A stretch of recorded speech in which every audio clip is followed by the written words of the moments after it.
శివుని నివాళించు శేషాహి నడిరేయి బహుఫణారత్న దీపముల చేత. తెల్లవారే వరకు కార్తీక దీపాలను అందరూ పెట్టి వెళ్ళిపోయారు. ఈశ్వర నేను పెడతా దీపాలు. ఏ దీపాలో తెలుసా? నువ్విచ్చిన దీపాలే నీ పాదాల దగ్గర పెడతానని 1000 పడగలు విప్పుతట్ట. కటిక చీకట్లో 1000 పడగలు విప్పితే 1000 పడగల మీద 1000 మణులు ఒక్కసారి దగ్గర వెలుగులు వస్తాయిట. ఆ పడగలు పరమశివలింగం దగ్గర, విశ్వనాథలింగం దగ్గర దింపుతాడు. ఈ దీపాల కాంతులు ఆయన పాదాల మీద పడతాయి.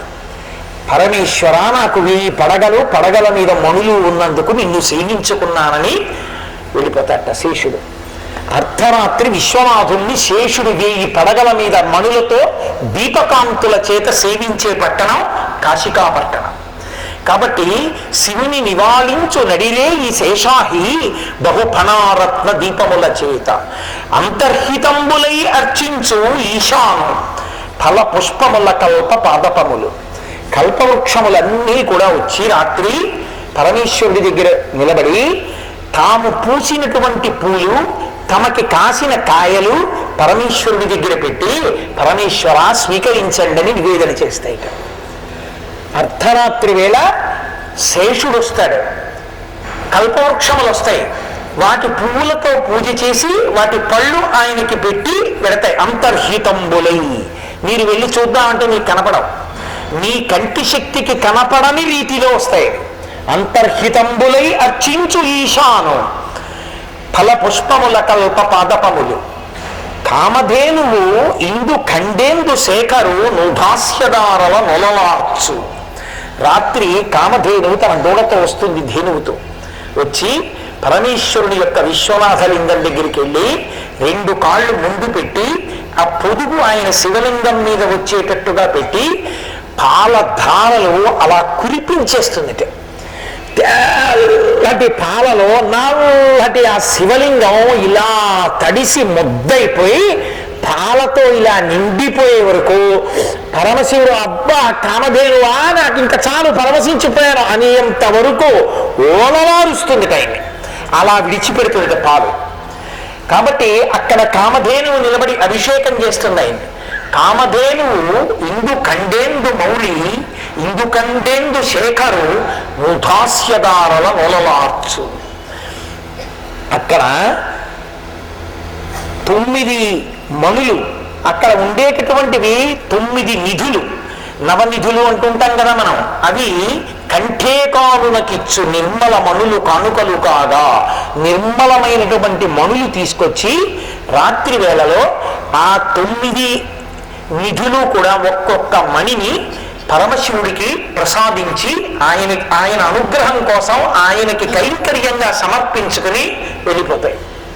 కాబట్టి నవనిధులు వచ్చి ఇక్కడ విశ్వనాథలింగాన్ని సేవిస్తూ ఉంటాయి. ఇది ఈ కాశికాపట్టణంబు శంకరుని నెలవు. పరమశివుడికి చిరునామా చెప్పవలసి వచ్చిందనుకోండి, కైలాసం కాదు, ఈ భూమండలం మీద ఏదో తెలుసా అండి, ఇదే శివ కాశీ అంటే వెళ్ళిపోతుంది. ఇదే ఆయన అడ్రస్.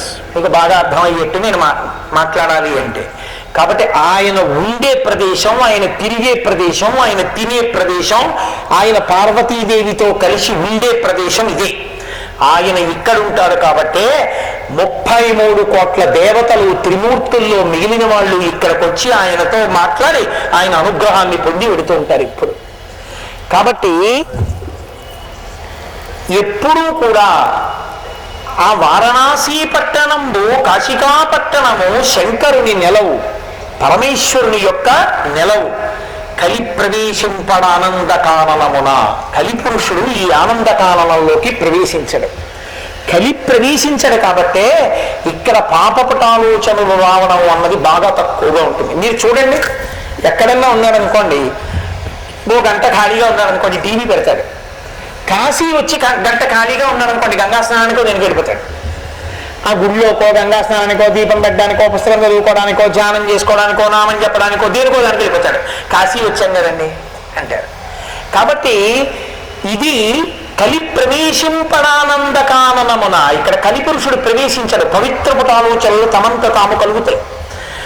అటువంటి పట్టణం ఈ పట్టణంలో కలి ప్రవేశింపడానంద కారణమున శ్రీనివాసంబు వారాణసి పట్టణంబు. ఈ పట్టణం లక్ష్మీదేవి యొక్క నెలవు. ఎందుకో తెలుసా అండి? లక్ష్మీ కటాక్షం కలగాలి అంటే పరమశివానుగ్రహం చేతనే కలుగుతుంది. అందుకే ఐశ్వర్యం కలగాలి అంటే లోకంలో ఏం చెప్తారంటే మారేడు దళాలతో పరమేశ్వరుణ్ణి పూజ చేయండి అని చెప్తారు. పరమేశ్వరుణ్ణి మారేడు దళాలతో పూజ చేయడం అంత తేలికని మీరు అనుకోకండి. మారేడు దళాన్ని పూజ చేసేటప్పుడు ఆకులు చేతికి తగలకూడదు నిజానికి. ఎందుకంటే దళానికి ఆకు రాలిపోతే ఆ పాపం మీదే. ఈయన మాత్రమే పట్టుకుని వెయ్యాలి. అది బోర్లా పడితే సరస్వతీ కటాక్షం, ఈయన తగిలితే లక్ష్మీ కటాక్షం. అందుకే సాధారణంగా భార్య సహాయంతో పిల్లల సహాయంతో చేస్తారు పూజ.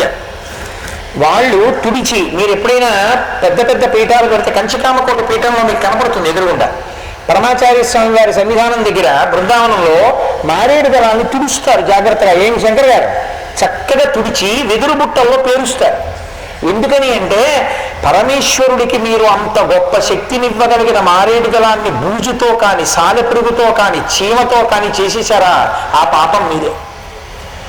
అది ఎవరు కురవాలి? మరి భార్య ఉన్నది ఎందుకు? గృహస్థాశ్రమంలో భర్తకి ఇలాంటి వాటిలో సహకరించి పుణ్యం మూట కట్టుకోవడానికే ఆవిడ తురవాలి. అంతేకాని తాను భార్యాస్థానంలో ఉండి కూర్చుని పనిపిల్లలు ఇవన్నీ చేస్తే ఇంకెందుకు ఆవిడ? అది పనిపిల్ల కడుతుంది ఆ పుణ్యం. అందుకని తుడిచి పెళ్ళల్లో పెడితే ఈయనతో పైకెత్తి ఓం నిధనపతయే నమః, ఓం నిధనపతాంతికాయ నమః, ఓం ఊర్ధ్వాయ నమః అని అయ్యారు. లక్షపత్రి పూజ అంత అబద్ధం లోకంలో ఇంకోటి ఉండదు. వీడు నిజంగా లెక్కెట్టాడు 1,00,000 దళాలు ఎప్పుడూ పెట్టలేదు. లక్షపత్రి పూజ ఏమిటి? ఎలా చెప్పావా అంటే పత్రి పూజ చేశానని చెప్పండి. నేను మారేడు దళాలతో పూజ చేసుకునే అదృష్టాన్ని ఈశ్వరుడు ఇచ్చాడంతే. 1,00,000 కోటి నేను అంగీకరించాను. ఎందుకంటే 1 తక్కువైందో 10 ఎక్కువ అయ్యాయో నీకు తెలుసా? లెక్క పెట్టి వేశావా? అదో అన్యాయం కదా. ఈశ్వరుడి దగ్గర ముక్తాచూర్ణేన సంయుక్తం తాంబూలం ప్రతిగృహ్యతాం అని చెప్పినంత అబద్ధం. ముఖ్యం తెచ్చి కాల్చి బూరి చేసి వేశావా తమలపాకులో? అయితే ఆఖరణ ఓ మాట అంటున్నాం అనుకోండి, ఇవన్నీ నా మనసు చేత కల్పింపబడ్డాయి, ఏమి చేయలేదో వ్యక్తితో చేసేసాను అనుకో. దీనికి అది కూడా లేదు. లక్షపత్రి పూజకి నువ్వు అంటే నేను చేయకపోతే పూర్తి చేసినట్టు అనుకో అని సంకల్పం కూడా లేదు. లేకుండా ఎందుకు ఆ మాట? పత్రి పూజ చేశానంటే చాలా 1,00,000 కోటి అంకీకృతం పక్కన. కాబట్టి ఒక్క మారేడు దళంతో పూజ చేస్తేనే ఆయన అంత ప్రీతి చెందుతాడే. శివుని శిరమున కాసిన్ని నీళ్లు చల్లి పత్తిరి సుమంతనెవ్వాడు పారవయించు, కామధేనువు వానింటి గాడి పశువు, అల్ల సురశాఖ వానింటి మల్లె చెట్టు. నిజానికి శివార్చనలో ఏం చేస్తారండి? నీళ్లు చల్లేస్తారంతే. పట్టుకెళ్ళి నిజంగా అభిషేకం అంటే పరవశించిపోతూ ఇలా పాత్రతో పోస్తున్నాడా, ఉద్ధరణితో ఇలా అంటాడు. అవన్నీ విసరడం కాదు. ఇన్ని నీళ్లు ఆయన ఇస్తే వాడు చెంబుతో వీడు ఉద్ధరణితో పోస్తాడు వీడు. కాశీని నీళ్లు చల్లి పత్తిరి సుమంతనెవ్వాడు పారవయించు. లక్షపత్రి పూజ అన్న ప్రహసనం మీరు చూడాలి ఎప్పుడైనా. ఇలా పట్టుకుంటే తడి ముద్ద ఒత్తి అయిపోయి అందులో ఎక్కడుంటాయో తెలుసా? లక్షపత్రి పూజ చేసే బిల్వాలు ఎక్కడున్నాయని మీరు వెళ్ళి అడగండి ఎవరినైనా. నేల మీద ఉంటాయి. వీడు చేసేది లక్షపత్రి పూజ కాదు, పునఃపూజ. అవి ఎప్పుడో అయిపోయాయి. నేల మీద పడగానే పృథ్వీలింగానికి పూజ అయిపోయింది. ఈ పృథివంతా శివస్వరూపం. కంచిలో పృథ్వీలింగం, జంబుకేశ్వరంలో జలలింగం, అరుణాచలంలో అగ్నిలింగం, చిదంబరంలో ఆకాశలింగం, శ్రీకాళహస్తిలో వాయులింగం, కోణార్కలో సూర్యలింగం, సీతాకుండంలో చంద్రలింగం, కాఠ్మండూలో యజమానలింగం. 8 ఆయన అయినప్పుడు భూమి మీద దళాలు తీసుకెళ్లి పారేస్తే అయిపోవాలి. ఆ పూజ నువ్వు చేసింది పునఃపూజ. మళ్ళీ ఆ దళాలతో ఇంకోసారి చేశారు. అదే ఉజ్జయిని కాదు మళ్ళీ చేయడానికి నువ్వు కాదు, కాబట్టి నువ్వు చేసింది అపచారం. కానీ ఆయన ఫోన్ లేని ఉపచారం కింద వేసుకున్నాడంతే లెక్కలో. నువ్వేమో కొత్త చాపేసావా, దళాలు దాని మీద పెట్టావా, లెక్క పెట్టావా, తుడిచావా, ఏం చేశాను 1,00,000 బిల్వార్చనని చెప్తావు. అబద్ధం కాదు. సరే అక్కడితో వదిలేశాను, ఆ విషయం నాకు ఎందుకు, ఫోన్ వీడు ఇలాగే అంటాడని అనుకుంటారు. కాబట్టి ఒక్క మారేడు దళం వేస్తేనే అంత లక్ష్మీ కటాక్షం ఇవ్వగలిగిన పరమేశ్వరుడే ఇక్కడ ఉన్నాడు. ఆయన ఎంత పొంగిపోతాడు మీరు ఏం చేసినా. అందుకే వ్యాసుడు చెప్పుకున్నారండి కాశీపట్టణంలో, అమ్మా మేము ఇక్కడ అన్నం ఎలా తింటామో తెలుసా? మేము అన్నం ఇక్కడ తినేటప్పుడు అమ్మా తిన్నగా తీసుకొచ్చి పెట్టుకుని నైవేద్యం పెట్టి తినం. ముందు తీసుకెళ్ళి ఒక పాత్రలో పెట్టి గంగా నదిలో కలుపుతాం. ఇవాళ మనందరం అలాగే తిన్నాం. ఇక్కడ మనందరం మధ్యాహ్న కాలమునందు ప్రసాదం తీసుకునే ముందు ఒక ఆకులో పెట్టి ప్రసాదాన్ని ప్రత్యేకంగా కారులో తీసుకెళ్లి మొట్టమొదటి విస్తరి గంగానదిలో సమర్పించాం. మహానైవేద్యాన్ని స్వామి హనుమకి సమర్పించి తర్వాత ప్రసాదంగా తీసుకున్నాం. కాశీపట్టణంలో ఎలా తినాలో వ్యాసుడు చెప్పాడు. కాబట్టి మనం అలాగే తిన్నాం ఇవాళ పరమేశ్వర అనుగ్రహంతో. ఇవాళ కాదు, ఇక్కడ ఉన్నన్నాళ్ళు అలాగే తింటాం. ఉన్నన్నాళ్ళు మొట్టమొదటి విస్తరి గంగానదికి పెడుతుంది, వెళ్ళి గంగానదిలో కలిపి వచ్చాకే ప్రసాదం పెడతాం. కాబట్టి మహానుభావుడి దగ్గర కూర్చుని ఏది చేస్తే ఆయన ఇక్కడ లక్ష్మినివ్వడు, ఏది కావాలన్నా ఇస్తాడు ఇక్కడ.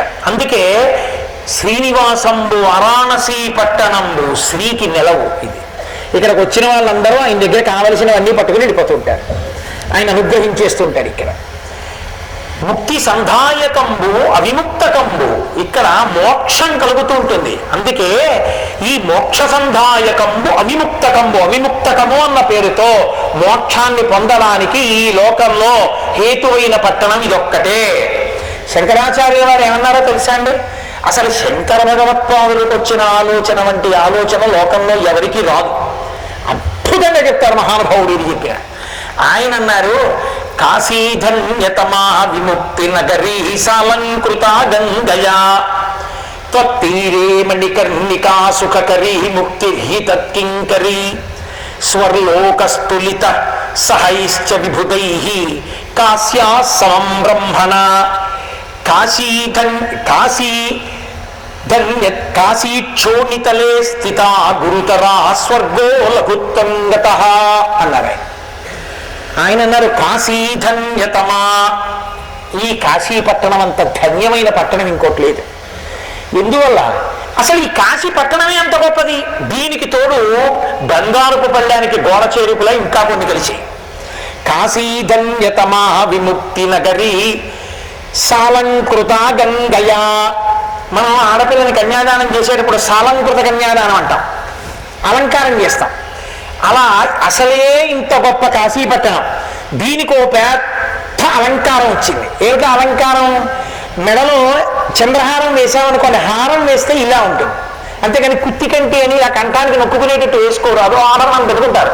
కానీ సాధారణంగా ఆభరణం వేసుకుంటే ఇలా ఉంటుంది గొలుసు, అది అందాన్ని పెంచుతుంది అని ఒక నానుడి. కాశీపట్టణమే తనంత తాను ఇంత గొప్పదైతే దీని అందం పెంచడానికి ఆభరణం వచ్చింది. ఏమిటది? సాలంకృత గంగయా. గంగ అర్ధచంద్రాకారంలో ఉంది ఇక్కడ. కాబట్టి కాశీధన్యతమా విముక్తి నగరీ సాలంకృత గంగయా తత్తీరే మణికర్ణిక. అసలు గంగే గొప్పదంటే మళ్ళీ ఆ గంగలో మణికర్ణికా తీర్థం అసలు చెప్పనేక్కర్లేదు, అంత గొప్పది. ఎవరో చెప్తా మీకు మణికర్ణికా తీర్థ గొప్పతనం ఏంటో. అంత గొప్పది మణికర్ణిక. తత్తీరే మణికర్ణిక సుఖకరీ, ఎటువంటి సుఖాన్నైనా ఇస్తుంది. మణికర్ణిక మోక్షాన్ని ఇస్తుందని చెప్పద్దన్నారు శంకరాచార్యులు వారు. ఏమిస్తుంది అంటే ముక్తిర్హి తత్కింకరీ, ప్రత్యేకంగా గొప్పగా ఏమి ఇవ్వక్కర్లేదు మణికర్ణికా తీర్థం. కింకరి అంటే సేవకురాలు. ముక్తికాంత దాసి రూపంలో మణికర్ణికా తీర్థం దగ్గర నిలబడుతుంది.